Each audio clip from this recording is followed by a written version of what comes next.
A quick reminder not to have vacuum leaks. Can you see really closely right there? Let's see, let me zoom in right there. Do you see the gobbly-goo stuff right there? That protects your O-ring.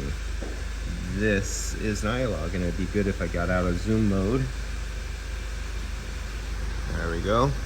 So this is what you put on to protect your O-rings that are inside there, keep them from leaking under vacuum, and assure you have a good vacuum and extend the life of the O-rings inside your fittings.